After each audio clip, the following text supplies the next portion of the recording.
Hello दोस्तों, जैसा कि मैंने आप लोगों से वादा किया था कि मैं जल्दी आप लोगों के लिए एक न्यू एनिमे लेकर आने वाला हूँ और वो वक्त आ भी चुका है, क्योंकि मैं आप लोगों के लिए लेकर आ चुका हूँ एक बहुत ही ज्यादा अमेजिंग एनिमे।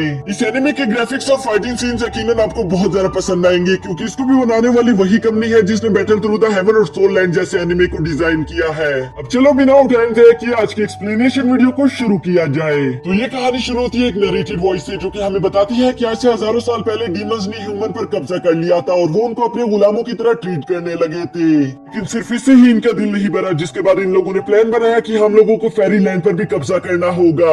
जिसके साथ ही ये लोग अपने एक डिमोनिक एस्टेरॉइड से फेरी लैंड पर अटैक करने की कोशिश करते हैं और उस एस्टेरॉइड के टकराने से वहाँ चारों तरफ डीमंस फैल जाएंगे। लेकिन ये बात वहाँ फेरी लैंड पर रहने वाले लोगों को मंजूर नहीं थी, बल्कि वो एक साथ आकर 7 गोल्ड पर्ल्स का निर्माण करते हैं। ये पर्ल्स काफी ज्यादा ही पावरफुल थी। इन लोगों की आखिरी उम्मीद यही 7 गोल्ड पर्ल्स थी, जिसके इस्तेमाल करके ये लोग उस एस्टेरॉइड को रोक सकते थे। लेकिन अफसोस ये लोग बुरी तरह से नाकाम हो जाते हैं। जिसके बाद हमें बताया जाता है कि वो एस्टेरॉइड फेरीलैंड से टकरा गया था और फेरीलैंड टूटकर 6 हिस्सों में डिवाइड हो जाता है। लेकिन यहाँ पर अच्छी बात ये हो गई कि उन 7 गोल्ड पर्ल्स की वजह से वो डीमन अपनी ही जगह पर कुछ वक्त के लिए कैद हो गई, यानी कि वो पूरी दुनिया में फैल नहीं पाए। अब इसके बाद यहाँ सीन शिफ्ट होकर हमें 100 साल बाद का सीन दिखाया जाता है, जहाँ हम देखते हैं सिटी ऑफ विजडम को, जहाँ बहुत सारे बच्चे एक हॉल में इकट्ठा थे और ऐसा लग रहा था कि शायद यहाँ पर इन लोगों का किसी तरह का इम्तिहान लिया जा रहा है। तभी अचानक एक गोल्ड मास्टर कहता है कि फाफेंग अब तुम्हारी बारी। जो सुनती हम देखते हैं कि एक छोटे से बच्चे ने आगे बढ़ना शुरू कर दिया था। वो सीधा जाकर सामने डिवाइन लाइट एनर्जी के सामने खड़ा हो जाता है, जिस लाइट एनर्जी ने उसकी बॉडी में इंटर होना शुरू कर दिया था। और इसी वजह से हम देखते हैं कि उसकी बॉडी से काफी ज्यादा हाई एनर्जी वेव्स भी निकल रही थी, जिसका प्रेशर काफी ज्यादा हाई होता है। यहाँ ये सब देखकर उसके मास्टर काफी ज्यादा शॉक हो गई थी। तभी अचानक हम देखते हैं कि वो डिवाइन लाइट एक बुक निकालकर उसके सामने प्रेजेंट कर देती है, जो देखकर फैंग के मास्टर काफी ज्यादा खुश हो गए थे और वो खुश होते हुए कहते हैं कि मुबारक हो, तुम यहाँ के पहले लॉ इन्फोर्सर्स बन गए। यानी कि ये छोटा सा बच्चा सिटी ऑफ विजडम का सबसे पावरफुल और खतरनाक वॉरियर बन चुका है। इसकी वजह से हम देखते हैं कि फाफेंग को भी काफी ज्यादा खुशी हो रही थी, जिसके साथ सीन शिफ्ट होकर हमारे दूसरे हीरो पर आ जाता है। हमारा दूसरा हीरो ब्लू सिटी का प्रिंस है, जो कि शरारती होने के साथ साथ काफी ज्यादा नटखट भी है। यहाँ हम देखते हैं कि राजा रानी उसे अपने साथ लेकर एक बहुत ही खूबसूरत जगह पर आ गए थे, जहाँ वो अपने लिए एक न्यू एलिमेंट को डिसाइड कर पाएगा। इस खूबसूरत जगह पर पहुंचने के बाद हम देखते हैं कि लिंजुआन काफी ज्यादा एक्साइटेड दिख रहा था, जिस पर उसके फादर बताते हैं कि इस जगह पर सारे ही एलिमेंट मौजूद है। लिंजुआन तो अपने न्यू पावर्स को हासिल करने के लिए काफी ज्यादा एक्साइटेड हो रहा था। तभी उसके फादर उसे वहीं पर रोकर कहते हैं कि बेटा हमेशा एक बात याद रखना, हम इन एलिमेंट्स की पावर्स को इस्तेमाल कर पाते हैं तो सिर्फ इसलिए नहीं क्योंकि हम एक रॉयल फैमिली है, बल्कि ये पावर्स हमें इसलिए चूज करती है ताकि हम अपने लोगों की हिफाजत कर सके। इसलिए तुम्हें मुझसे वादा करना होगा कि कभी भी तुम अपने पावर्स का गलत इस्तेमाल नहीं करोगे। यहाँ राजा साहब इतने अच्छे से लेक्चर दे रहे थे, जबकि दूसरी तरफ लिंजुआन उन फिश को देखकर कह रहा था कि वाह, ये दिखने में काफी ज्यादा टेस्टी लग रही है, क्या मैं इनमें से एक खा सकता हूँ? जो सुनकर उसके फादर की सिटी पिटी गुल हो जाती है। वो कहते हैं कि तुम ये किस तरह की बातें कर रहे हो, ये कोई फिश नहीं है, बल्कि इन सब में किसी न किसी तरह की खास एलिमेंटल पावर छुपी हुई है। और ये कहते साथ ही वो लिंजुआन को दिखाते हैं कि तुम्हारी माँ के पास विंड एलिमेंट की पावर है, जबकि मेरे पास थंडर एलिमेंट की पावर। और आज डिसाइड होगा कि तुम्हें कौन सा एलिमेंट चूज करता है, इसलिए मैं चाहता हूँ कि तुम अपना पूरा ध्यान इस पर लगा दो। यहाँ लिंजुआन अपना पूरा ध्यान लगाने की कोशिश कर रहा था, लेकिन उससे कोई भी काम नहीं बनता, जिस पर उसकी माँ उसकी हेल्प करते हुए उसे पीछे से लात मारकर नीचे गिरा देती है। ये देखकर राजा साहब काफी ज्यादा हैरान हो गए थे और वो अपनी वाइफ की तरफ देखकर कहते हैं कि वाह, कितनी अच्छी माँ हो तुम। जिसमें रानी साहिबा कहती है कि मुझे ऐसे मत देखो, मुझे अपने बेटे पर पूरा यकीन है, वो जल्द ही कोई न कोई एलिमेंट हासिल करके वापस बाहर आ जाएगा। यहाँ ये दोनों आपस में इसी तरह की बातें कर ही रहे थे कि तभी इन दोनों को आसमान में एक बहुत ही चमकती हुई लाइट दिखाई देती है, जिसे देखकर राजा साहब कहते हैं कि सिटी ऑफ विजडम में एक बहुत ही पावरफुल वॉरियर पैदा हुआ है। ये देखकर मुझे आज बहुत ज्यादा खुशी हुई। जिस पर महारानी साहिबा उनको कान से पकड़कर खींचते हुए कहती है कि तुम्हें क्या लगता है कि वो मेरे बेटे से भी ज्यादा टैलेंटेड है? नहीं, ऐसा नहीं हो सकता। मैं अपने बेटे को बहुत ज्यादा अच्छे से जानती हूँ, उसमें इससे भी ज्यादा एनर्जी और टैलेंट भरा हुआ है। जिस पर राजा साहब कहते हैं अच्छा अच्छा, तुमने बिल्कुल सही कहा, पहले मेरा कान तो छोड़ दो, बहुत ज्यादा दर्द हो रहा है। ये सुनकर महारानी साहिबा ने तो उनका कान छोड़ दिया था, लेकिन तभी वो नोट करती है कि लिंजुआन को गए हुए काफी ज्यादा वक्त हो गया, लेकिन अभी तक वो बाहर वापस नहीं आया।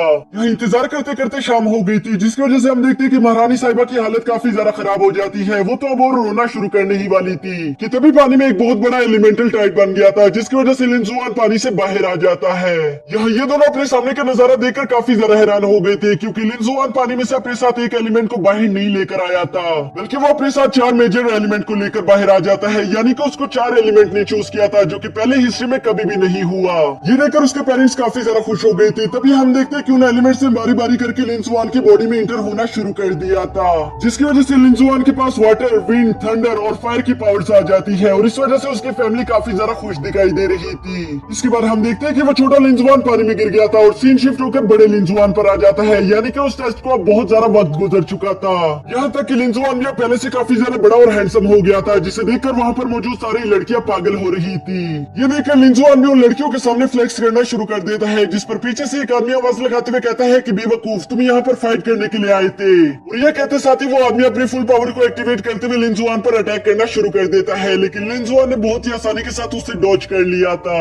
लिंजुआन उसे बार बार डॉज करते हुए अचानक से पकड़कर दूर फेंक देता है, लेकिन वो आदमी हार मानने वाले में से नहीं था। वो दोबारा से आगे बढ़ते हुए लिंजुआन पर अटैक करने की कोशिश करता है। ये देखकर लिंजुआन ने भी हवा में जंप कर लिया था, जहाँ से वो अपना थंडर एलिमेंट अटैक करना शुरू कर देता है। इस अटैक की वजह से हम देखते हैं कि वो वॉरियर नीचे गिरकर हारने ही वाला था, लेकिन तभी वो थोड़ी सी हिम्मत करके खुद को काबू कर लेता है, जिस पर उसने फौरन ही अपनी अर्थक्वेक टेक्निक से लिंजुआन पर अटैक कर दिया था, लेकिन लिंजुआन उसे अपने एलिमेंटल विंड से रोक देता है। ये देखकर उस वॉरियर को काफी ज्यादा गुस्सा आ गया था, जिसके बाद वो फौरन ही आगे बढ़ते हुए लिंजुआन के साथ 1 versus 1 hand to hand combat करना शुरू कर देता है। लेकिन लिंजुआन उसमें भी काफी ज्यादा अच्छा था, क्योंकि वो बहुत ही आसानी के साथ उस वॉरियर को हराते साथ साथ उसे छिड़ा भी रहा था, जिसकी वजह से वो वॉरियर आग बगोला होते हुए अपने डिवाइन स्पिरिट से लिंजुआन पर अटैक कर देता है, लेकिन लिंजुआन ने अपने विंड शील्ड से इसे वहीं पर ब्लॉक कर दिया था। और साथ ही साथ लिंजुआन अपने थंडर एलिमेंट का इस्तेमाल करते हुए उस डिवाइन स्पियर को वहीं पर तोड़ भी देता है, जिसका प्रेशर काफी ज्यादा हाई था।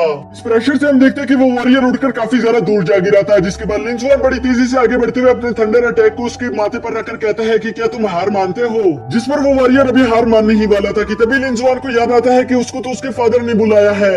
ये बात उसे जैसे ही याद आती है, वो फौरन से हाथ खड़ा करके कहता है कि रेफरी, मैं हार मानता हूँ, और ये कहते हुए वो वहाँ से उड़कर चला गया था।